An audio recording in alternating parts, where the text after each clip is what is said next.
Hurry up! I'm a busy engine, huffed Henry. Goods arrive night and day at the docks.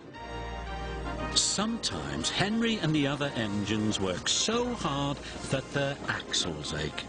The fat controller brought in a new engine to help with the heavy workload. He was long and had 10 drive wheels. He looked very strong. This is Murdoch.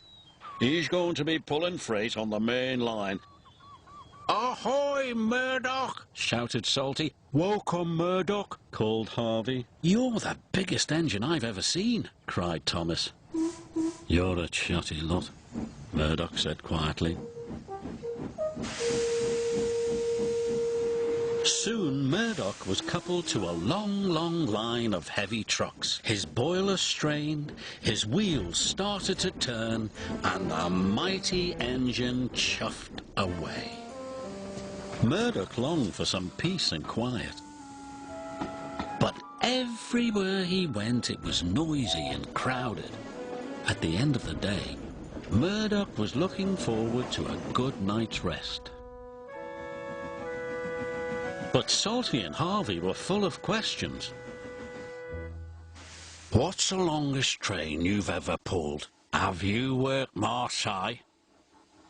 Have you ever crashed? Please, Murdoch chuffed. I want some peace and quiet, and I don't want to share a shed with chatterboxes. No need to be rude, huffed Harvey. We're only being friendly, matey. The next morning, Murdoch collected another long, heavy train. This time he chuffed into the beautiful countryside. It was splendid.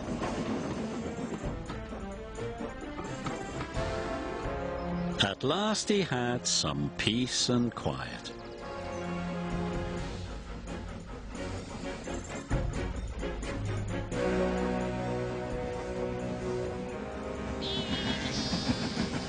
Suddenly his driver applied the brakes. There were sheep on the tracks. The sheep escaped from that field, said the driver. Through that broken fence. They tried to chase the sheep back. First this way, and then that way. They tried everything, but nothing worked. We'll never move these sheep by ourselves, complained the fireman. I'll go and phone for help, sighed the driver.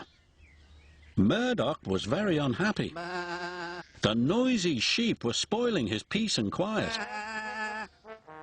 The fat controller was enjoying afternoon tea when he got the call. Sheep? He exclaimed loudly.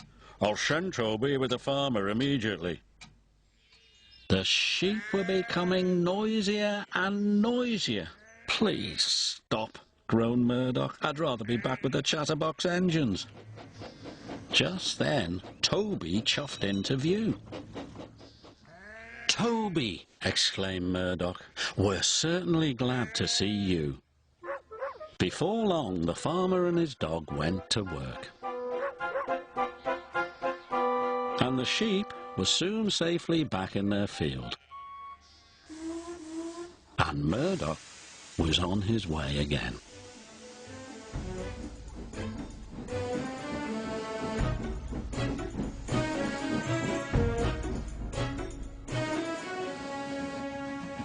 That evening, Murdoch parked between Harvey and Salty, but Murdoch spoke first. I'm sorry that I was cross, he chuffed. I'm very pleased to share a shed with you. And we're pleased to have your company, said Harvey. Aye, we are, added Salty. It reminds me of a story. Murdoch smiled. The sound of bar, bar, bar would have kept him awake, but a Salty story would send him happily to sleep.